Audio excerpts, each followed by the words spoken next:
Hello and welcome to Season 2, Episode 100 of the Physician Assistant Exam Review Podcast. This week we're going to be continuing with infectious disease.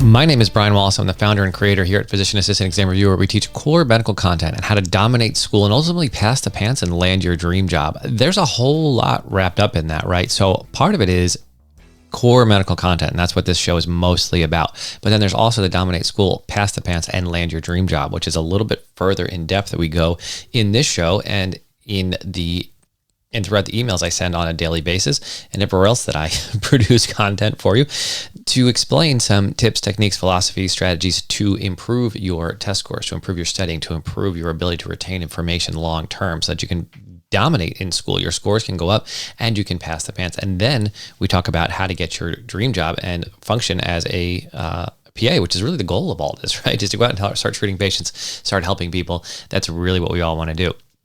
So that's what the goals of this show are. And I created this show, we're going on 11 years now, ago, as I started to get ready for my PANRE and wanted a place to post my notes and talk about some of the things I needed to cover and some things I needed to do better. And this has helped me stay accountable to continue my education, continue growing, continue learning. And that's one of the things I really enjoy about doing this show. You know, that's one of the reasons I love to write for the Physician Assistant Exam Scholars newsletters, because it pushes me to continue to grow each and every month. When I put out that content, it forces me to think through my ideas, think through how I would handle something, and really drill down hard on a particular topic. Last month, the July issue that just went out was on someone had asked me my top 5 ideas or things that might help a student in their didactic year. And I sat down. I was out in Nebraska a couple weeks ago for a baseball tournament in Omaha. Some of you know about that. And on the plane, I sat down to think about, okay, what are the 5 top things I would do for the didactic year, things I could tell someone that would really change what they do. And I not immediately, it took me about 30 minutes, came up with 26 ideas. So it's hard to narrow it down to just 5. And I do believe in keeping things simple. But the last issue of the Physician Assistant Exam Scholars newsletter was the first 12 of those 26, covering in a little bit more detail the 12 things I think would dramatically improve your scores as you move through didactic year. And obviously that would help you throughout clinical year, because it has to do with studying, retention, test taking, those kind of things. And the July issue is going to be the next 12 to 13, depending on if I cut one out or maybe even add one, depending on how the writing goes.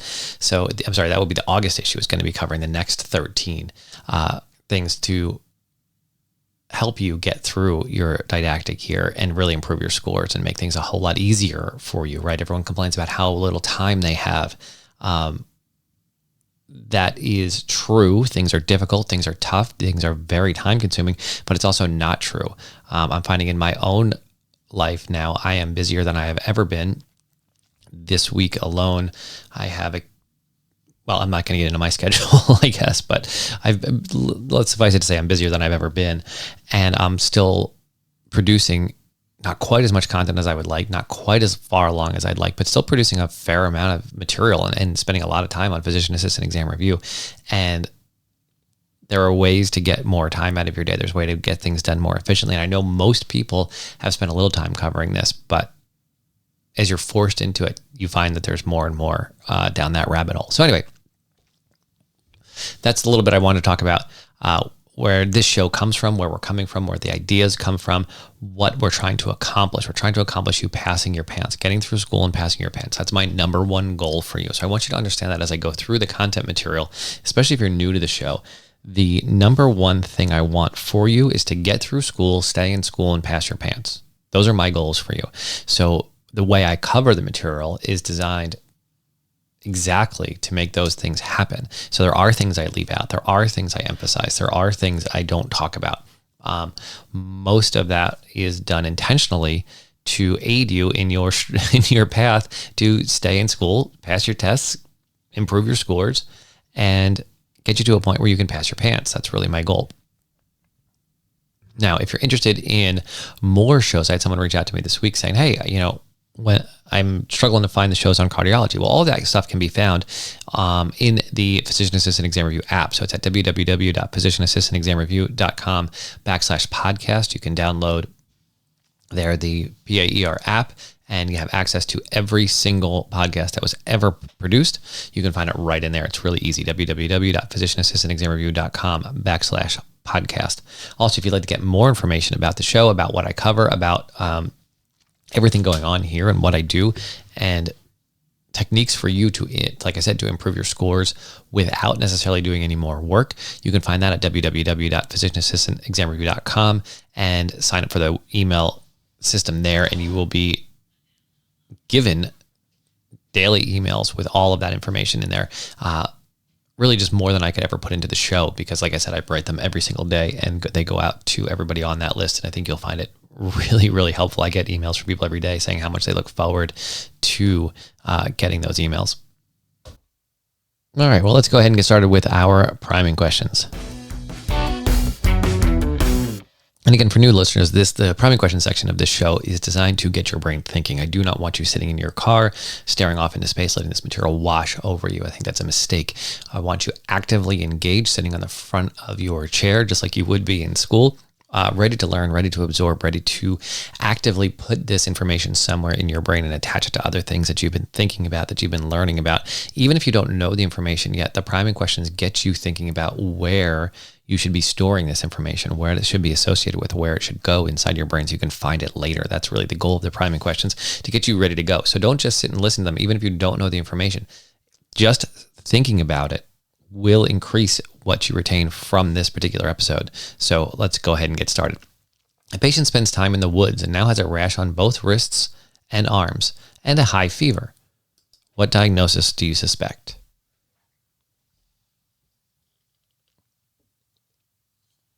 What's the first-line treatment for Rocky Mountain spotted fever?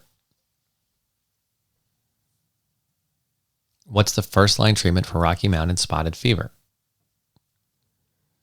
Trismus is a sign of what disease? Trismus is a sign of what disease? What are the two disease states caused by Salmonella? What are the two disease states caused by Salmonella? All right, so we begin with Rocky Mountain spotted fever, which is a tick-borne disease.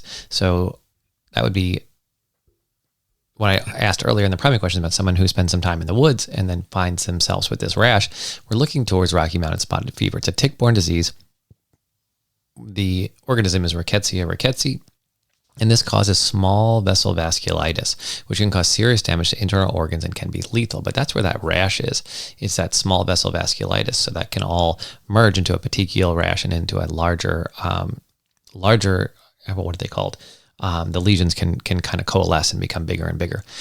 This may be found throughout the Western Hemisphere, despite the name. It can be found anywhere in the U.S., in Central America, or South America.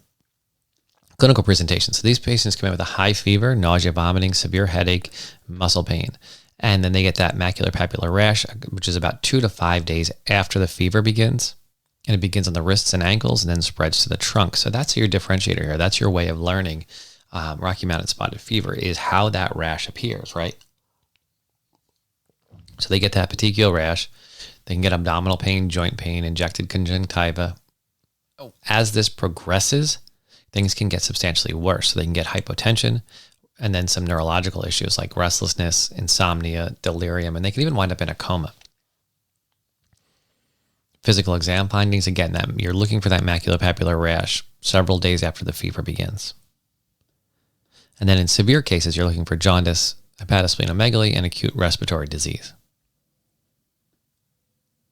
Diagnosis. So when you do a blood test, they're going to have low platelet count, low sodium, and possibly elevated liver enzymes. Not diagnostic, but just some information. You can biopsy the rash itself and look for the organisms, and then a PCR test will help. Treatment. The number one way to deal with this is prevention, right? So long sleeves and high socks if you go out in hiking or in the woods. They talk about tucking the ends of your pants into your socks. That's one way to go. Bug repellent, including DEET, is really going to be helpful here. And then we get into the actual treatment medications. Doxycycline is first-line treatment, anyone older than 8 and anyone who's not pregnant, right? Those are our concerns. Amoxicillin can be used in cases of younger patients and pregnant patients, but it's not as effective. So from what the material I went through, it kind of said, listen, doxycycline is going to be the most effective treatment. And you kind of have to weigh the concern that you are going to cause a problem for whether it's teratogenic enough in pregnant patients, because it really hasn't shown a real significant teratogenic effect in the dosages and the course you would need to treat Rocky Mountain spotted fever. And the same thing, I think it was that might stay in the teeth of kids younger than 8. And again, the same thing. It was like for the course you need to give, that risk is extremely low. So that's something you need to weigh with your patients, with the parents. Doxycycline is clearly the best treatment, and nothing seems to work as well, but you can use amoxicillin, and then also chloramphenicol as the second-line treatment. So something to think about if you're actually in the clinic. Next, we have salmonellosis. Salmonella enterica. This is a gram-negative rod, and the problem here is ingestion of contaminated food or water, right? And it can cause 2 different disease states. Gastroenteritis, which is your more common thing. This is an incubation of 8 to 48 hours, and a course of 3 to 5 days, you get this stomach infection. Then you have typhoid, which is your your enteric fever, which lasts 5 to 14 days. Our clinical presentation for gastroenteritis. Hang on just a second. I got to go into focus mode here. I'm getting too many interruptions. Okay. Ingestion of contaminated food or water. So clinical presentation would be for gastroenteritis, just what you would think: crampy abdominal pain, fever, nausea, vomiting, and then bloody diarrhea. Again, that's the more common situation with the salmonella infection. Then you can have typhoid, which is enteric fever. Here you have a prodrome of a general malaise, cough, and fever, followed by abdominal pain and distension.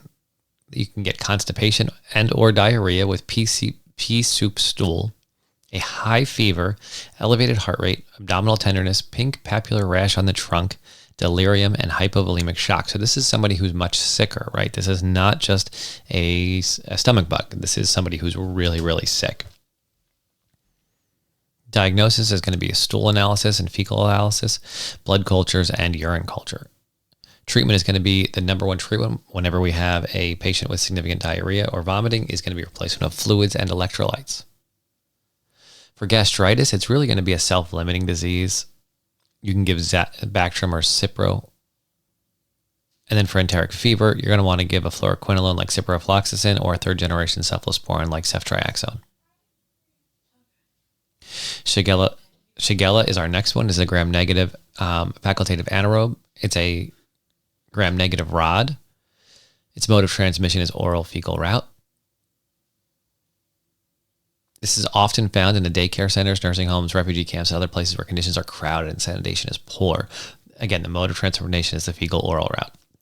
Patients with an HLA-B27 may develop reactive arthritis. That's sort of a interesting caveat here, and something you may want to consider sticking into your brain a little bit more solidly, because that may come up on an exam in sort of a weird way.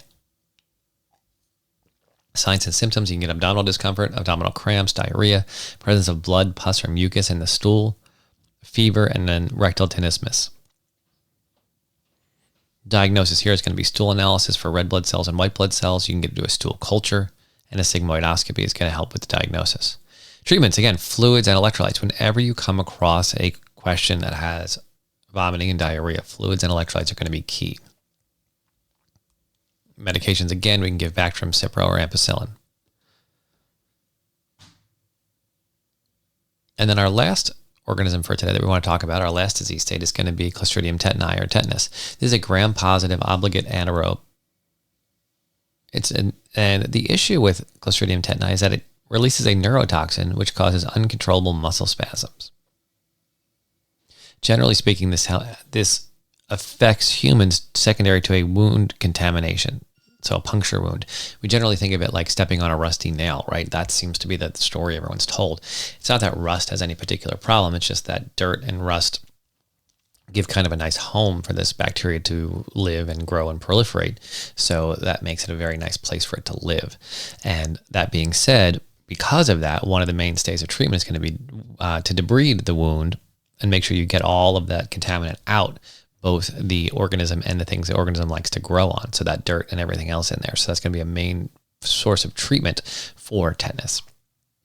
Signs and symptoms: pain and spasticity at the site of the inoculation. Jaw stiffness is a frequent early sign. Later, you get that full trismus, which is that lockjaw, that spasms and stiffness along the jaw muscles. You get stiffness in the neck muscles, difficulty swallowing, maybe in more early signs, stiffness in the abdominal muscles, and then painful body spasms lasting for several minutes. And then finally, the big problem is spasms of the respiratory muscles, right? Because with those muscles going to spasm, we cause issues with respiration, which is a major issue. Diagnosis is really a clinical diagnosis. The only other test that's really going to be helpful is to look at the cerebral spinal fluid and see that there's no changes in it, that it's normal. And that will rule out a few other things, but really it's going to be a clinical diagnosis. Treatment here is going to be prevention, right? That's our number one thing for tetanus. And we've done a really nice job with this. The vaccination with a booster every 10 years. It's 3 initial shots with exposure there will provide, I think I read 100% protection in the population. So that's really been a very valuable vaccination for the people of the world, really. Our next step is going to be wound debridement. You can do antibiotics, metronidazole or penicillin, to have some effect here. But the real problem is that once the toxin is released into the body, that's our problem, right? So you want to kill off the organism, but the organism is only part of the problem. The real problem is when that toxin's released into the body and then it binds within the neurons. So you get that's where you get that muscle spasm from. So a tetanus immunoglobulin intramuscular is going to be a mainstay of treatment here, because you want to basically soak up or bind all of that circulating neurotoxin. Now, any of the neurotoxin is bound to those cells will not become unbound by this immunoglobulin, right? But so we want to make sure we get that early so we can bind up as much of that circulating neurotoxin as possible. You can also use something like diazepam or magnesium to help control muscle spasms. And then obviously our last effort here is going to be supportive care. So you're going to intubate the patient if they can't breathe on their own. That's going to be where we wind up in some patients. All right, so that'll bring us to the end for bacterial diseases. We'll get into fungal diseases and mycobacterial diseases, parasitic diseases, prenatal transmission of disorders, sepsis, spirochetal diseases, and viral diseases a little bit, as we move through the rest of the summer here. But for now, that'll wrap us up for bacterial diseases.